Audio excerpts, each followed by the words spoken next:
नमस्कार दोस्तों, आपका स्वागत है हमारे channel know about the world and science में। और आज की वीडियो हमारे कोविड-19 पे बनाने जा रहे हैं।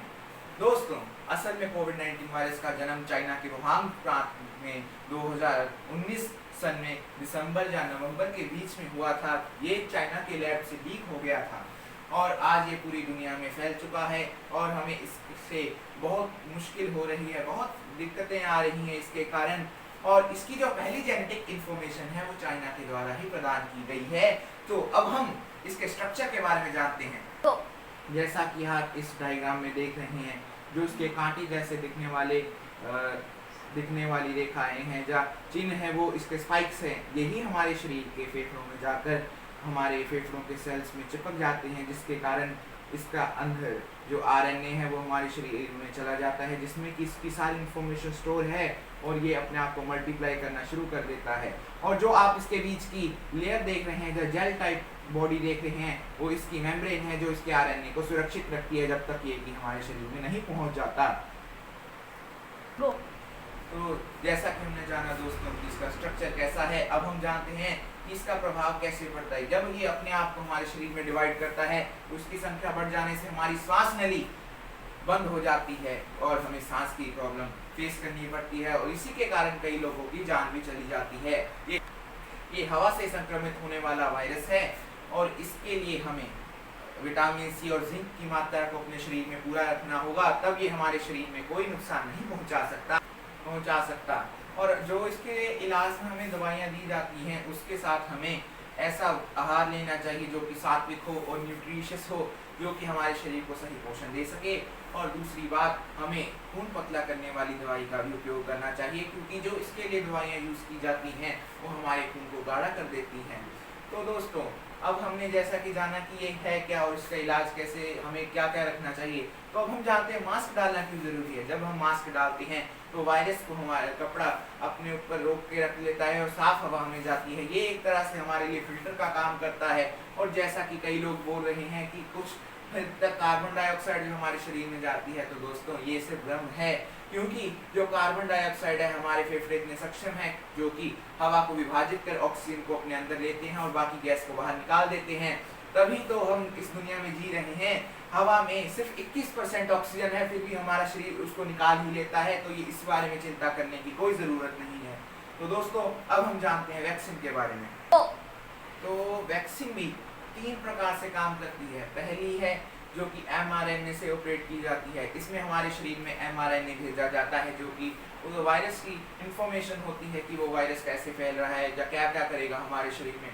जब वो हमारे शरीर के संपर्क में आता है तब हमारा इम्यूनिटी सतर्क होकर इम्यून सेल्स या एंटीबॉडीज बनाना शुरू कर देती है, जो कि असल में जब वायरस आता है तब उसको नष्ट करने में सहायक होती हैं।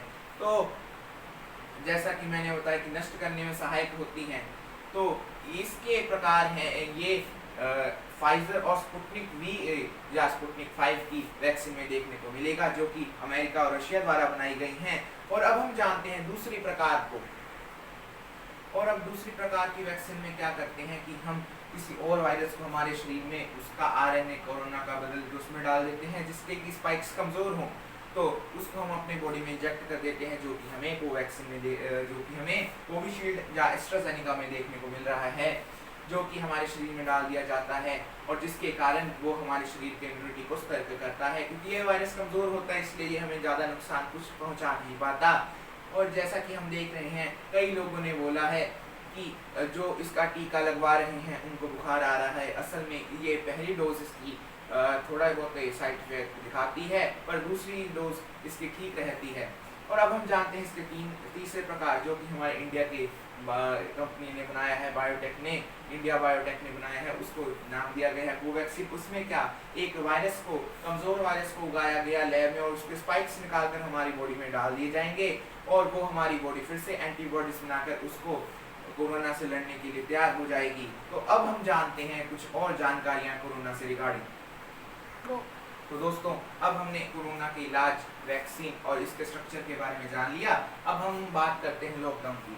कुछ लोग आज के समय में ये बता रहे हैं या ये सोच रहे हैं कि लॉकडाउन लगाने से इसका समाधान हो सकता है, पर असल में ये कोई इसका इलाज नहीं है। जब भी लॉकडाउन लगाया जाता है तब हमारी इकॉनमी गिरती है और उसके कारण कई लोग बेरोजगार भी होते हैं और व्यापारियों को नुकसान भी होता है और हमारी प्रोडक्शन और जीडीपी नीचे जाती है, जिसके कारण हमारी कंट्री की वैल्यू इकोनॉमिक रेशो में नीचे चल जाती है और इससे हमारी डेवलपमेंट पे भी फर्क पड़ता है।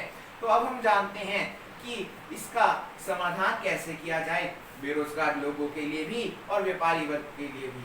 और अब हम पहले व्यापारी वर्ग के बारे में बात करते हैं।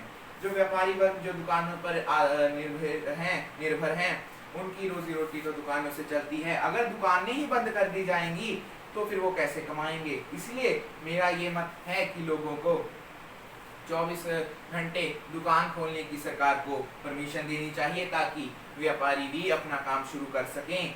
और दूसरी बात, जो भीड़ की है उसको कंट्रोल करने के लिए हमने देखा ही है हर शहर या गांव को कुछ हिस्सों में विभाजित किया जाता है।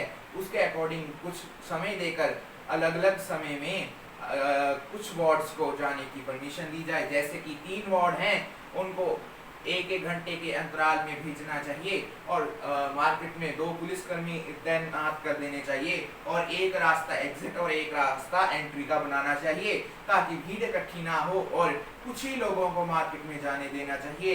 मेरे हिसाब से तो ज़्यादा से ज़्यादा 50 लोगों को ही एक बार में मार्केट जाने देना चाहिए।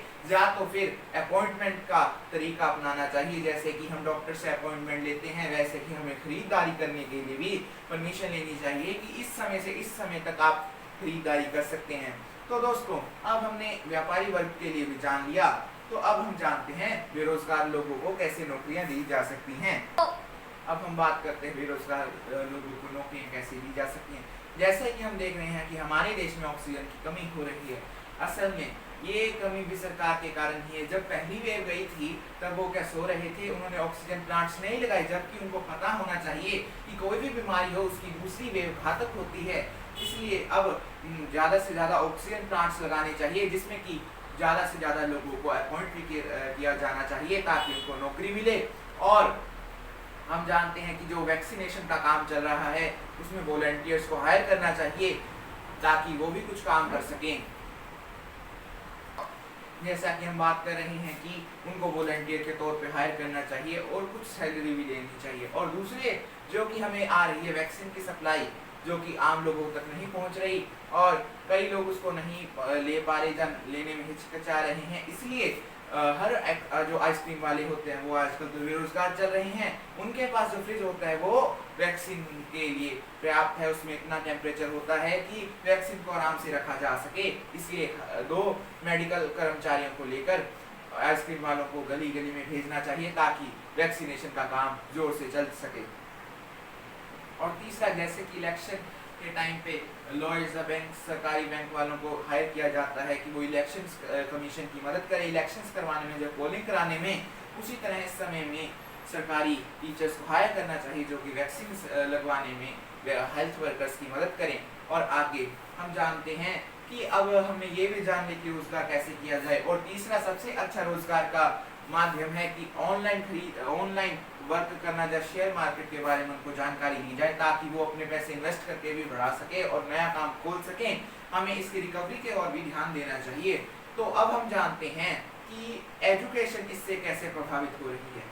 जो ये लॉकडाउन लगा इसके कारण बच्चों का लगभग 1.5 साल खराब हो गया है, पर अब भी हमारी सरकार स्कूल खोल नहीं रही। जबकि जब शराब के ठेके खुल सकते हैं, मॉल खुल सकते हैं, इलेक्शन की रैलियां हो सकती हैं, तब क्या स्कूल्स या कॉलेजेस नहीं खुल सकते? स्कूल्स और कॉलेजेस में ही कोविड होता है। असल में स्कूल्स और कॉलेजेस में अगर कोविड होता है तो स्कूल्स को इतना वो करना चाहिए, या पुलिस लगा देनी चाहिए या वॉलंटियर्स को हायर करना चाहिए, जिससे कि स्कूल में नियमों का पालन हो। और इसके लिए हम देखा जाए स्कूल्स में इतना एरिया होता है कि लोग बच्चे आराम से गैप देकर बैठ सकते हैं, हॉल में बैठा लिया जा सकता है, काफ़ी कुछ किया जा सकता है, पर सरकार उसके बारे में सोचे और स्कूल खोलने पर ध्यान दे। ये बच्चों की शिक्षा का मामला है। पिछला साल तो बच्चों का खराब हो ही चुका है, अब ये साल खराब नहीं होना चाहिए। सरकार को इसके प्रति भी ध्यान देना चाहिए। और दोस्तों, हमने ये भी देखा है कि जब कोरोना का टाइम चला, जब लॉकडाउन का टाइम चला, तो अभी हमें खेतों में लेबर की घाट भी बहुत देखने को मिल रही है। किसानों के पास इतने लोग नहीं है जो कि पूरे खेतों में जुताई या काम कर सकें। इसके लिए हमारे नौजवान को आगे आना चाहिए, या सरकार को कई बंदों को हायर करना चाहिए ताकि वो किसानों का काम भी आसान कर दें। और जो रही बात एमएसपी की, पहले इंसान पहले ही दुखी हो चुका है, इसलिए सरकार को सारी खरीद सरकारी तौर पे करनी चाहिए ताकि हर किसी को बराबर मात्रा में मिल सके। अब हम अगली बात करेंगे हमारे पर्यावरण पे। अब दोस्तों ये भी देखते हैं कि इसका पर्यावरण पे क्या असर पड़ा। जब लॉकडाउन लगा था तो कम से कम बहुत कम गाड़ियां या बहुत कम फैक्ट्रियां चल रही थी, जिससे कि कार्बन डाइऑक्साइड की एमिशन कम हुई और हमारी ओजोन लेयर मजबूत हुई और हमें कई तरह के पशु पक्षी भी देखने को मिले जो कि नहीं दिखने को मिलते थे, क्योंकि पोल्यूशन बहुत बढ़ चुका है था। और दिल्ली में भी कई चीज़ें सुधरी हैं, हवा का इंडेक्स सुधरा है, पर लोग जैसे कि अब भी लापरवाही बरतते हैं, उसके कारण हमारी इम्यूनिटी कमज़ोर होती है। इसका मेन कारण पोल्यूशन ही है। और अब हम आगे जानते हैं कुछ और बातों पे भी। अब दोस्तों आज के समय में ये भी भ्रम फैल चुका है कि जो ये पशु पक्षी मरते हैं या कोरोना ज़्यादा फैल रहा है वो 5G के कारण है, जबकि ये लोग कितने मूर्ख हैं जो ये भ्रम फैला रहे हैं कि 5G के कारण पशु पक्षी मरते हैं। जबकि जो ये फोन रेज या रेडियो वेव्स होती हैं ये इतनी कमज़ोर होती हैं जो कि हमें कुछ भी असर नहीं कर सकती हमारे पर्यावरण पे, जबकि एक्स रेज या गामा रेज जो कि एटम बम से निकलती हैं वो हमें नुकसान पहुंचाती हैं, वो हाई रेडिएशंस में आती हैं और ये लो रेडिएशंस में आती हैं, इसलिए ये हमें नुकसान नहीं पहुंचाती। और जैसा कि हम देख रहे हैं कई लोग इस समय में राजनीतिक व्यंग्य या ऐसे ट्वीट कर रहे हैं जिससे कि हमारे समाज में हिंसा भड़क रही है, उन लोगों को भी सजा देनी चाहिए। और जैसे कि बंगाल में इतने लोग इकट्ठे हुए, लोग भी बेवकूफ़ हैं जो इकट्ठे हो रहे हैं कि जब उनको पता है कि कोविड का समय चल रहा है तो खुद देखना चाहिए, सरकार किसी को नहीं देखती, हमें अपने आप को खुद देखना पड़ता है। तो अब मैं इसी बात के साथ अपनी वीडियो को विश्राम दे रहा हूँ और एंड में अगर आपको हमारी वीडियो पसंद आई हो तो हमारी वीडियो को लाइक, शेयर और सब्सक्राइब जरूर कीजिएगा और इसके साथ एक सुंदर सा कमेंट भी भेज दीजिएगा। धन्यवाद।